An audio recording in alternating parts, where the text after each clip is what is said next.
Hi బుజ్జి, ఏం చేస్తున్నావురా? Okay, కూర్చున్నావా? కూర్చుని మరేం చేస్తున్నావు? హోంవర్క్ అయిపోయింది. మీ ఫ్రెండ్స్ వచ్చారా ఈరోజు? వాళ్ళ పేర్లు ఏంట్రా? అబ్బో, భలే ఉన్నాయే పేర్లు. బాగుంది. మరి ఈరోజు మంచి చిన్ని కథ, కాకి కథ చెప్పుకుందామా? అనగనగా ఒక ఒక అడవి ఉందంట. ఆ అడవిలోనూ నక్క, పులి, సింహం అన్నీ ఉన్నాయి. అన్నీ అడవిలో ఉంటాయని మీకు తెలుసు కదా. ఉంటే ఒకసారి అక్కడ ఒక కాకి కూడా ఉంది. ఆ కాకి ఏం చేస్తుంది? ఎలా అరుస్తుంది? కావు కావు అని అరుస్తుంది. భలే చెప్పారా? అలాగే అరుస్తుంది. అవి అడవిలోనే కాదు, మన ఇంటి దగ్గర కూడా ఉంటాయి కదా. మీరు చూశారు చాలాసార్లు కదా. కాకి ఏం చేస్తుందంటే ఒకసారి వెళ్ళి అన్నీ వెతుక్కుంటూ ఒక చిన్న రొట్టెని సంపాదిస్తుంది. రొట్టెని సంపాదించి ఒక చెట్టు మీద కూర్చొని తిందామని చెప్పి అలా ముక్కు దగ్గర పట్టుకొని ఉంటుందన్నమాట. ఇది ఒక నక్క చూస్తోంది ఇదంతా కదా. నక్క భలే తెలివైంది, మీకు తెలుసు. అదేం చేసింది?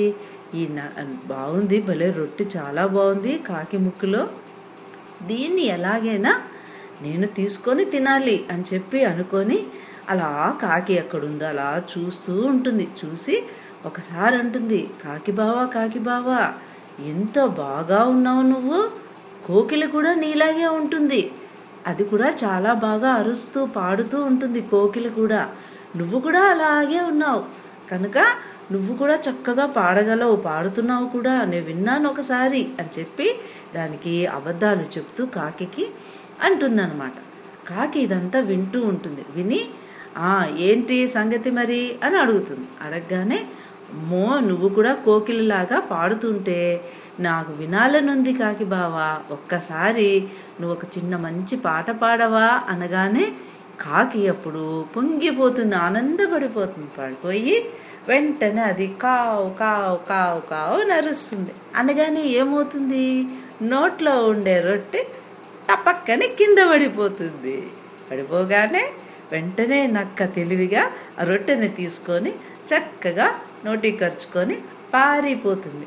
అప్పుడు కాకి, అయ్యయ్యో నేను ఎంత పని చేశాను, నక్క తెలివితేటలు నాకు తెలిసినా కూడా అది పొగుడుతూ ఉంటే నన్ను నేను నిజమే అనుకొని అది చెప్పినట్టు నేను విన్నాను, ఇలా అయిపోయింది, నాకు రొట్టెన ఆహారం పోయింది అని చెప్పి అది బాధపడుతూ, ఎదుటివాడు ఎంత చెప్పినా మనమేం చేసుకోవాలో అదే చెయ్యాలని చెప్పి అప్పుడు కాకికి బాగా అర్థమయ్యి అది అప్పటి నుంచి జాగ్రత్తగా బుద్ధిగా ఉంటుంది కదా.